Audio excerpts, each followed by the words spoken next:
Praise the lord. మిత్రులారా, అందరికీ మన ప్రభు అయిన యేసుక్రీస్తు వారి నామంలో వందనాలు తెలియజేస్తున్నాను. దేవుని మహా గొప్ప కృప, మనకు మరొక నూతన దినాన్ని ఆయన అనుగ్రహించాడు.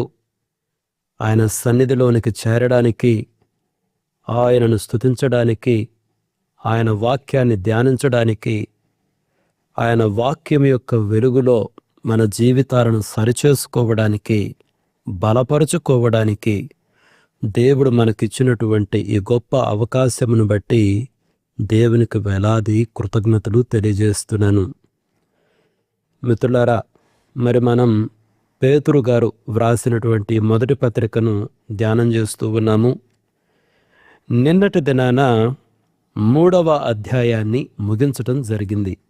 ఈరోజు 4వ అధ్యాయాన్ని ప్రారంభించుకున్నాము. పేతురు గారు వ్రాసినటువంటి మొదటి పత్రికలో 4వ అధ్యాయంలో మొదటి 2 వచనాలను ఈరోజు మనం ధ్యానం చేసుకుందాం. పేతురు గారు వ్రాసినటువంటి మొదటి పత్రిక 4వ అధ్యాయము మొదటి 2 వచనాలను చదువుతున్నాను. క్రీస్తు శరీరమందు శ్రమపడెను గనుక మీరును అట్టి మనస్సును ఆయుధముగా ధరించుకొనుడి. శరీర విషయములో శ్రమపడినవాడు శరీరమందు జీవించు మిగిలిన కాలము ఇక మీదట మనుజాశలను అనుసరించి నడుచుకొనక దేవుని ఇష్టానుసారముగానే నడుచుకున్నట్లు పాపముతో జోలి ఇక నేమియూ లేకయుండును. చాలా శ్రేష్టమైనటువంటి విషయాలు మిత్రులారా. ఈ వచనాలను అర్థం చేసుకోవడంలో మొట్టమొదటిగా మనము చారిత్రక నేపథ్యాన్ని అర్థం చేసుకోవాలి. ఈ మొదటి శతాబ్దంలో రోమా సామ్రాజ్యంలో విగ్రహారాధన, విస్తారమైనటువంటి విందులు, ఏ రకమైనటువంటి విందులంటే అనైతిక కార్యక్రమాలు జరిగేటటువంటి విందులు అన్నమాట. జారత్వము, వ్యభిచారము ఇటువంటివి సర్వసాధారణం. అటువంటి విందుల్లో విస్తారమైనటువంటి తాగుబోతుతనము, విలాసవంతమైనటువంటి జీవన శైలి ఆనాటి సమాజంలో చాలా సర్వసాధారణంగా ఉండేది. మరి యేసుక్రీస్తు ప్రభువారిని నమ్ముకున్నటువంటి విశ్వాసులు మాత్రము వారి పాత జీవితాన్ని వదిలిపెట్టడం జరిగింది. అంటే వారి పాత అలవాట్లను వదిలిపెట్టడం జరిగింది. పాత అలవాట్లను వదిలిపెట్టారు అంటే ఇక వాళ్ళు ఆనాటి సమాజంలో ఉన్నటువంటి విగ్రహారాధనలో కానివ్వండి, విలాసవంతమైన అనైతికమైనటువంటి విందులలో కానివ్వండి, వాళ్ళు పాల్గొనేవాళ్ళు కాదు అటువంటి వాటిల్లో. దాని వలన కొన్నిసార్లు వాళ్ళ కుటుంబ సభ్యులే, అంటే యేసుక్రీస్తు ప్రభువుని నమ్ముకొని వారు, కొన్నిసార్లు వాళ్ళ స్నేహితులే, ఆ సమాజం, ఆనాటి సమాజం వారిని అపహాస్యం చేస్తూ వచ్చింది. అటువంటి పరిస్థితుల్లో, శ్రమలలో వాస్తవంగా ఆనాటి సమాజముతో బహిష్కరించబడి అనేక రకములైనటువంటి హింసలకు, అవమానములకు గురవుతున్నటువంటి క్రైస్తవులను, విశ్వాసులను ఉద్దేశించి పేతురు గారు ఈ యొక్క మాటలు వ్రాయడం జరిగింది. మిత్రులారా, మనం చదివినటువంటి ఈ 2 వచనాలలో కొన్ని ప్రాముఖ్యమైనటువంటి విషయాలను మనం గమనిద్దాం. మూల పదాలన్నమాట. మీరు మొదటి వచనం చూస్తే చాలా శక్తివంతమైనటువంటి ఒక సత్యం ఉంది.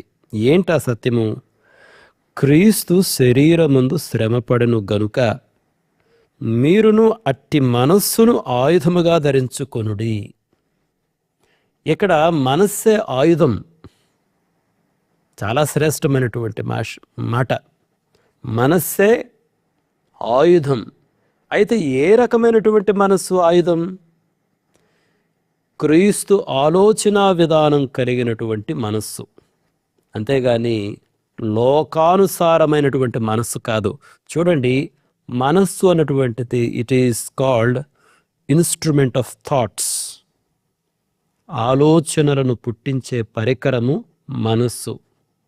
అనేక రకాలైనటువంటి ఆలోచనలు వస్తూ ఉంటాయి. మరి ఏ రకమైనటువంటి ఆలోచనలు నిజమైనటువంటి ఆయుధంలాగా పనిచేస్తాయి? అసలు ఎందుకు ఈ ఆయుధం? చూడండి, యుద్ధానికి వెళ్ళేటటువంటి ఒక సైనికుడు అనేక రకాలైనటువంటి ఆయుధాలను ధరించి వెళ్తాడు. ఎందుకంటే శత్రువు ఏ రకంగా దాడి చేస్తాడో తెలియదు కాబట్టి సైనికుడు అనేక రకాలైనటువంటి ఆయుధాలను ధరించి వెళ్తాడు. ఆ సమయానికి సంబంధించినట్టు ఆయుధాలను ఉపయోగించి ఆ యుద్ధంలో పోరాటం చేస్తాడు. అదేవిధంగా విశ్వాసులందరూ కూడా ఒక ఆధ్యాత్మిక యుద్ధంలో ఉన్నారు. అయితే ఈ ఆధ్యాత్మిక యుద్ధంలో మనకు కావలసినటువంటివి భౌతికమైనటువంటి ఆయుధాలు కాదు.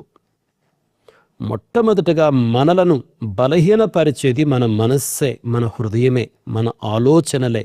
మన మనస్సే మనలను బలహీనపరుస్తుంది అంటే దాని అర్థం మన ఆలోచనలే మనలను బలహీనపరుస్తూ ఉంటాయి, కలవరపడే విధంగా చేస్తూ ఉంటాయి, పడిపోయే విధంగా చేస్తూ ఉంటాయి.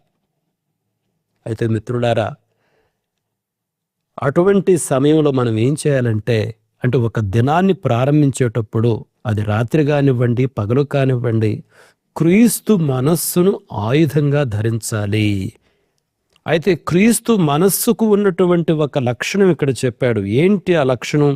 క్రీస్తు శరీరమందు శ్రమపడెను గనుక మీరును అట్టి మనస్సును ఆయుధముగా ధరించుకొనుడి. క్రీస్తు శరీరమందు శ్రమపడను. ఏ రకమైనటువంటి శ్రమ? ఇష్టపూర్వకమైనటువంటి శ్రమ. అది ఇక్కడ ప్రాముఖ్యమైన లక్షణం. ఇష్టపడ్డాడు, కోరి కోరి ఆ యొక్క శ్రమను ఎంచుకున్నాడు. ఆ శ్రమను తృణీకరించే అవకాశం ఆయనకు ఉండింది. అయినప్పటికీ దానిని తిరస్కరించలేదు, వేరే దారిలో పోతానులే అని అనుకోలేదు.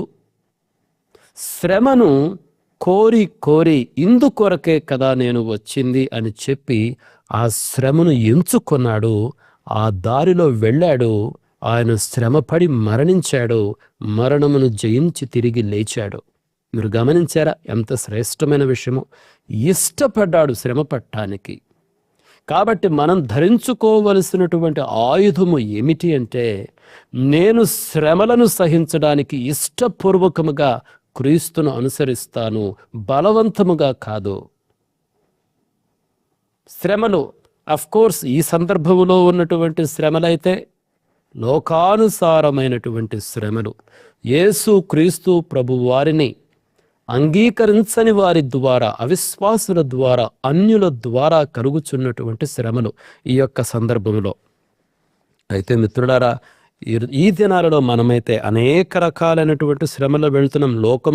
లోకము హింసిస్తుంది. అంత మాత్రమే కాదు, ఒక్కోసారి మన శరీర కోరికలే, మన బలహీనతలే మన శత్రువులుగా పనిచేస్తూ ఉంటాయి, మనలను బలహీనపరుస్తూ ఉంటాయి. మన కోపమే ఒక శత్రువు. చూడండి, ప్రేమించలేకపోవడం అదొక శత్రువు, గౌరవించలేకపోవడం శత్రువు, ఆదరించలేకపోవడం శత్రువు.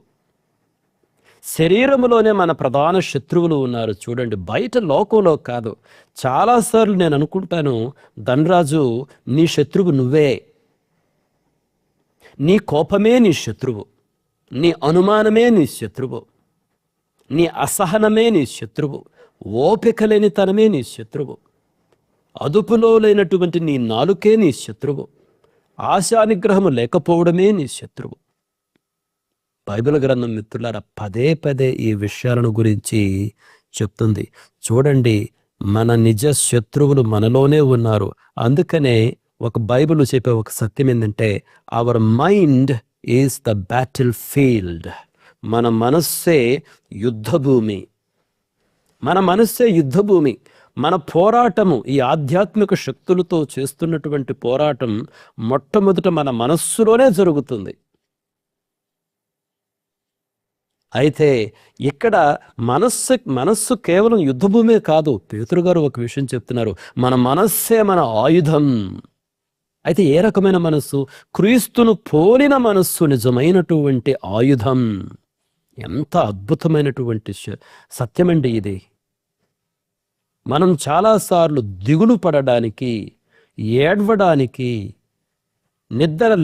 నిద్రలేని రాత్రులు గడపడానికి కారణం మన మనస్సే. ఏంటి? దేవుని నమ్మలేని మనస్సే, శ్రమను అనుభవించలేని మనస్సే, ఈ శ్రమను ఇక తట్టుకోలేను అనుకునే మనస్సే. అయితే మిత్రులారా, ఈ సత్యాన్ని మనం తెలుసుకోవాలి. మనము భరించగలిగినంత వరకే ప్రభు మన పైకి శోధనలను పంపిస్తాడు. మనం భరించలేనంతగా ఆయన శోధనలను పంపించడు అన్నటువంటి సత్యాన్ని మనం ఎరగాలి, ఆ సత్యములో స్థిరపడాలి. కాబట్టి మిత్రులారా, ప్రతి క్రైస్తవుడు ఒక సైనికుడే. కాబట్టి ప్రతి సైనికుడు తన మనస్సును ఒక ఆయుధంగా ధరించాలి. అది క్రీస్తు ఆలోచన విధము కలిగినటువంటి మనస్సును ధరించాలి. కాబట్టి నేను ఎరిగి నడవాలి. నేను కష్టపడాలి, నేను శ్రమపడాలి. ఒక్కొక్కసారి నేను అవమానములకు గురి చేయబడతాను, అయినా పర్వాలేదు. అనుమానములకు, అవమానములకు గురి చేయబడతాను, అయినా పర్వాలేదు. ఒక్కొక్కసారి నష్టపోవాల్సి వస్తుంది, హక్కులను కోల్పోవాల్సి వస్తుంది, అయినా పర్వాలేదు.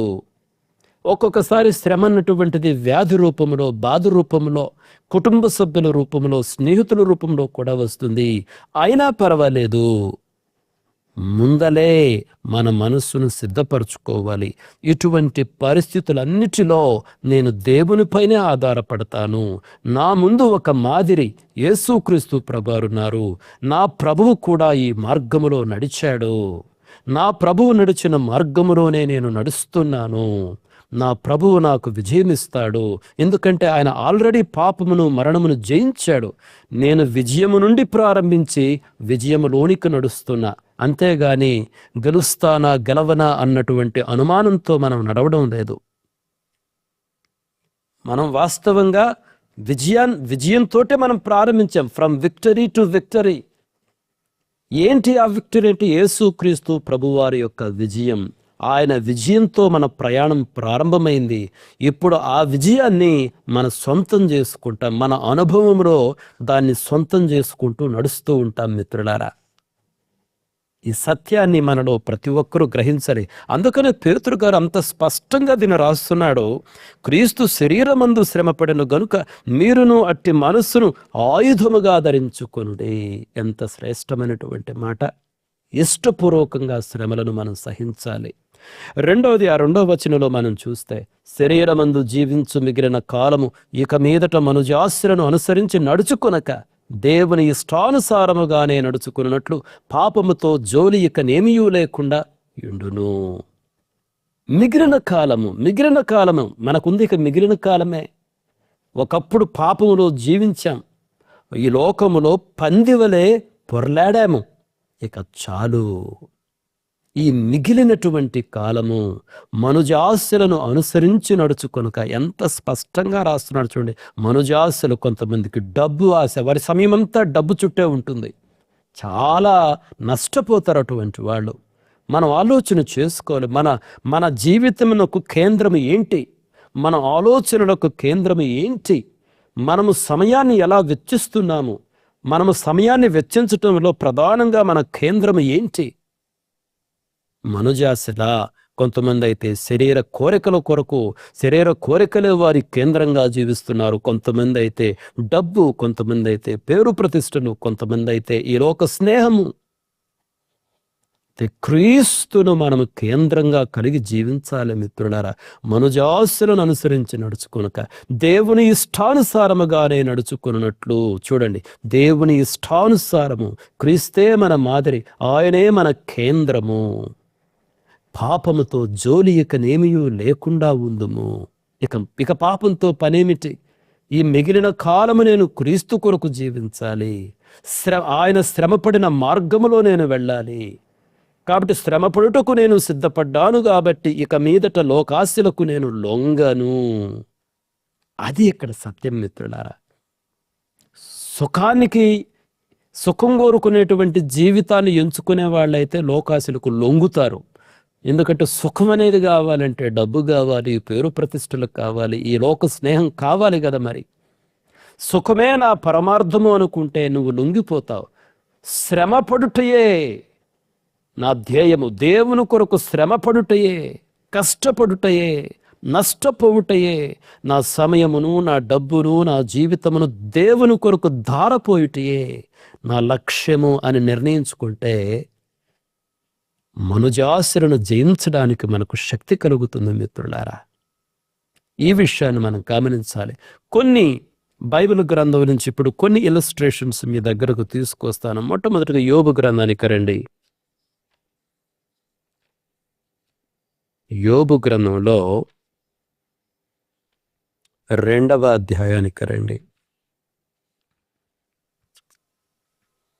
2వ అధ్యాయంలో 9-10 వచనాలు చూద్దాం. అతని భార్య వచ్చి, నీవు ఇంకనూ యథార్థతను వదలకయుందువా? దేవుని దూషించి మరణము కమ్మనెను. ఇదిగో చనిపో అంటుంది దేవుని దూషించి. అందుకతడు, మూర్ఖురాలు మాటలాడునట్లు నీవు మాటలాడుచున్నావు. మనము దేవుని వలన మేలు అనుభవించుదుమా? కీడును మనము అనుభవింప తగదా అనెను. ఈ సంగతులలో ఏ విషయమందును యోబు నోటి మాటతోనైనను పాపము చేయలేదు. యోబు యొక్క విశ్వాసమును మనం గమనించాలి. యోబు యొక్క ఆలోచన రీతి గమనించండి. యోబు ధరించుకున్నటువంటి మనస్సును మనం గమనించాలి. యోబు మనస్సు ఏ విధంగా ఉన్నది అంటే, యోబు యొక్క ఆలోచన రీతి ఏ విధంగా ఉన్నది చూడండి. మనము దేవుని వలన మేలు అనుభవించుదుమా? కీడును మనము అనుభవింప తగదా? ఒకవేళ దేవుని కొరకు నష్టపోవాల్సి వస్తే సిద్ధముగా ఉండకుండా ఉందుమా? యోబు భార్య యొక్క ఆలోచన రీతి ఏ విధంగా ఉన్నది, కానీ యోబు యొక్క ఆలోచన ఏ విధంగా ఉన్నది? యోబు భార్య చెప్తుంది, ఇక దూషించు, దేవుని దూషించు, నువ్వు చచ్చిపో, ఇక యథార్థతను వదిలిపెట్టు. అది లోకానుసారమైనటువంటి మనస్సు. కానీ పేతురు గారు చెప్తుంది ఇదే. క్రీస్తు మనస్సును మనం ధరించుకుందాము, అదే నిజమైనటువంటి ఆయుధము. యథార్థతను వదిలిపెట్టను. వ్యాధిలోనైనను, రోగములోనైనను, శ్రమలోనైనను కేవలము మేలు అనుభవించుటకే నేను పిలువబడితేనా? దేవుడు నాకు ఆహారాన్ని ఇచ్చాడు, కుటుంబాన్ని ఇచ్చాడు, సుఖాన్ని ఇచ్చాడు, మంచి చదువునిచ్చాడు, మంచి జీతం ఇచ్చాడు, అన్నీ ఇచ్చాడు. మేలుని, ఎంతో మేలును దేవుడు నాకు అనుగ్రహించాడు. అయితే కేవలము మేలు కొరకే నేను దేవుని అనుసరించుదునా? శ్రమ వచ్చినప్పుడు కూడా నేను దేవునికి కృతజ్ఞత చెప్పుటకు బద్ధుడను కానా? యోబు యొక్క ఆలోచన రీతిని మనం గమనించాలి మిత్రులారా. అతడు శ్రమ పడుటకు కూడా ఇష్టపడ్డాడు. అయితే ఆ శ్రమలో దేవుని దూషించుటకు అతడు ఇష్టపడలేదు. శ్రమ పడతాను, అది కష్టమే, బాధే భరించడానికి.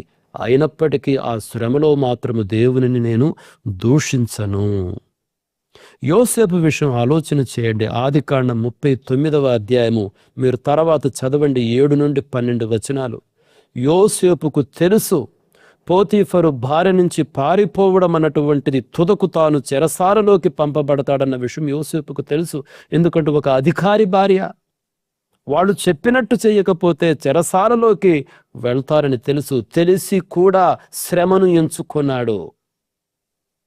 యోసేపు తెలిసి కూడా శ్రమను ఎంచుకున్నాడు. చెరసాలలోనికి పోవడానికి ఇష్టపడ్డాడు. ఆడ జరిగినటువంటి పరిస్థితి యోసేపుకు తెలుసు. అయినా గాని శ్రమను ఎంచుకున్నాడే కానీ పాపమునకు లొంగలేదు, లోకమునకు లొంగలేదు. ఏ రకమైన మనస్సును యోసేపు ధరించుకున్నాడో మనం గమనించాలి మిత్రులారా. అతడు మనస్సు సిద్ధపడింది. దేనికి సిద్ధపడింది? శ్రమ అనుభవించుటకు, లోకమును విసర్జించుటకు. అదే పేతురు గారు ఉంటుంది, మిగిలినటువంటి కాలము మనము మనుజాశల కొరకు కాక దేవుని కొరకే మనం జీవించాలి. మోషే విషయంలో ఎంత స్పష్టంగా మనం చదువుతూ వచ్చాము. హెబ్రీలకు రాసినటువంటి పత్రిక రండి. ఆ మాటను ఎన్నిసార్లైనా చదవాలి అనిపిస్తూ ఉంటుంది. హెబ్రీలకు రాసినటువంటి పత్రికలో ఆ 11వ అధ్యాయానికి రండి. 24-26 చూడండి. మోషే పెద్దవాడైనప్పుడు విశ్వాసమును బట్టి ఐగుప్తు ధనము కంటే క్రీస్తు విషయమైన నింద గొప్ప భాగ్యమని ఎంచుకొని అల్పకాలము పాప భోగము అనుభవించుట కంటే దేవుని ప్రజలతో శ్రమ అనుభవించుట మేలని యోచించి ఆ పదం గమనించారో, యోచించి ఆలోచన చేశాడు. ఏది మేలు? అతని ఆలోచన రీతి చూడండి, అతని మనసు ఏ రకమైన మనసును ధరించాడో చూడండి. అల్పకాలము, ఆ మాట చూడండి, మళ్ళీ చదువుతున్నాను. అల్పకాలము పాప భోగం అనుభవించుట కంటే దేవుని ప్రజలతో శ్రమ అనుభవించుట మేలని ఆలోచన రీతి అతడు ఏ రకమైన మనస్సును ధరించుకున్నాడు.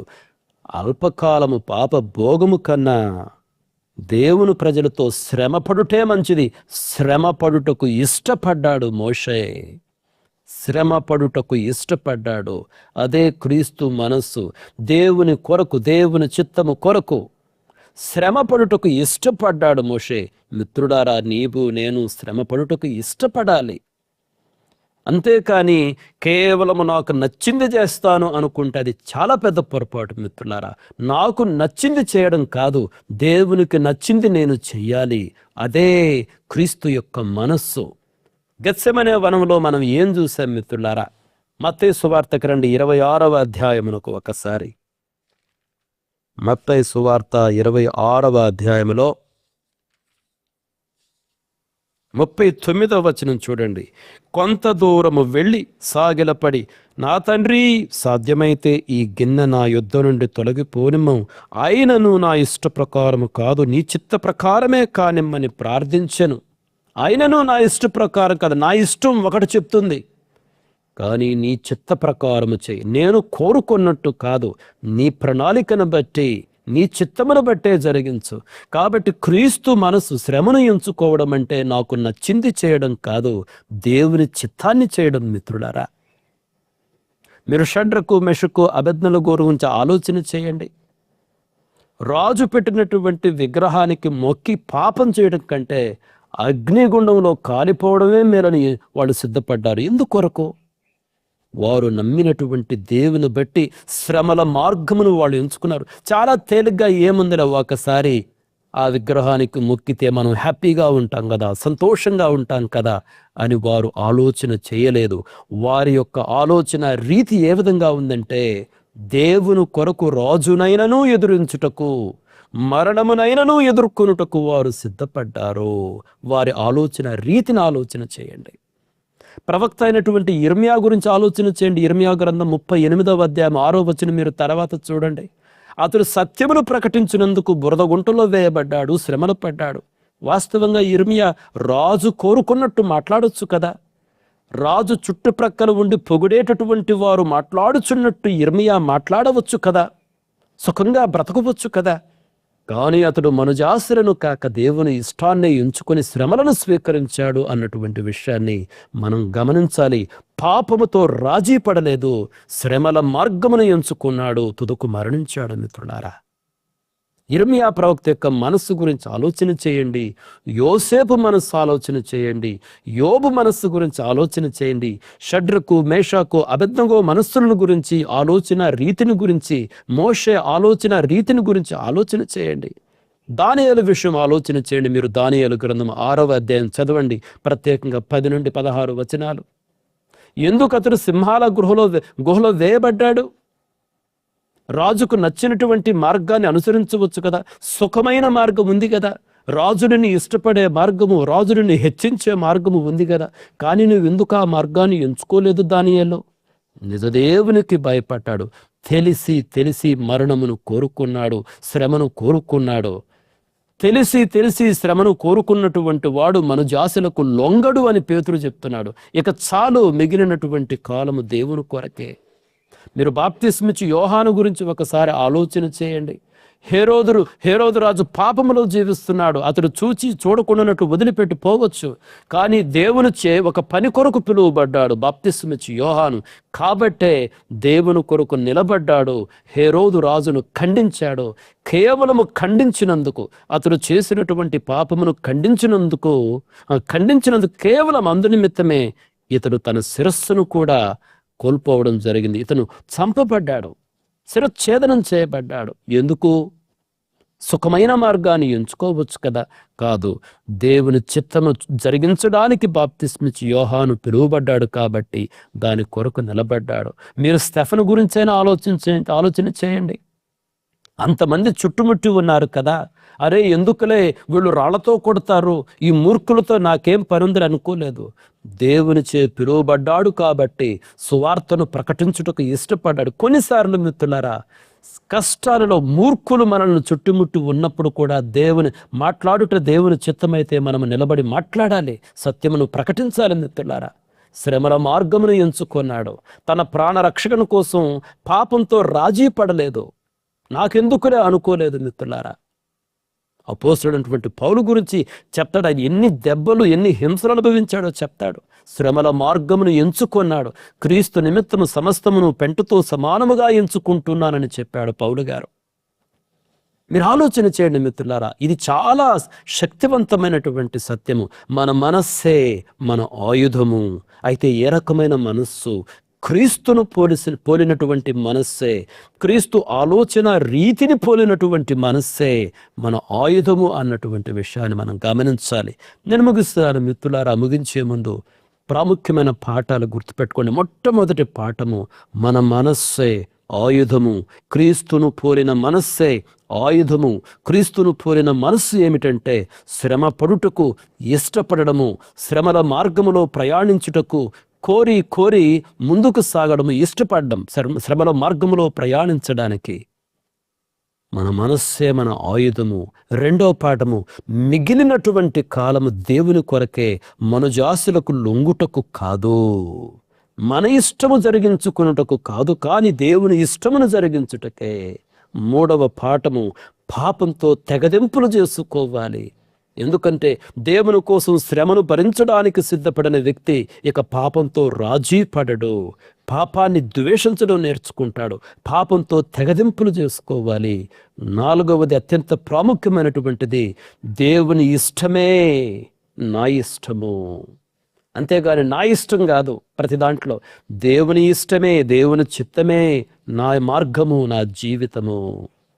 కాబట్టి మిత్రులారా, సామెతల గ్రంథంలో ఒక మాట ఉంటుంది. సామెతల గ్రంథం 21వ అధ్యాయం 21వ వచనములో, నీతిని కృపను అనుసరించువాడు జీవమును నీతిని ఘనతను పొందును. నీతిని కృపను అనుసరించువాడు జీవమును నీతిని ఘనతను పొందును అన్నటువంటి ఆ వాక్యాన్ని కూడా ఈ సందర్భంలో మనం జ్ఞాపకం చేసుకోవచ్చు. ఆఖరిగా మిత్రులారా, చార్ల్స్ స్పర్జన్ గారు ఆయన చెప్పినట్టు చెప్పబడుతున్న ఒక కొటేషన్, ఒక మంచి మాట చెప్తాను. God does not make his best soldiers on soft beds. He forges them in the furnace of affliction. God does not make his best soldiers on soft beds. He forges them in the furnace of affliction. అంటే దేవుడు తన శ్రేష్టమైనటువంటి సైనికులను మృదువైన పరుపుల మీద తయారు చేయడు. ఆయన వారిని శ్రమల కొలిమిలోనే తయారు చేస్తాడు. దేవుడు తన శ్రేష్టమైన సైనికులను మృదువైన పరుపుల మీద తయారు చేయడు. ఆయన వారిని శ్రమల కొలిమిలోనే తయారు చేస్తాడు. ఈ విషయాలను గ్రహించడానికి కావలసిన సమృద్ధి అయిన కృపను దేవుడు మనలో ప్రతి ఒక్కరికి అనుగ్రహించాలని కోరుకుంటూ ముగిస్తున్నాను. May God bless each one of you. Thank you.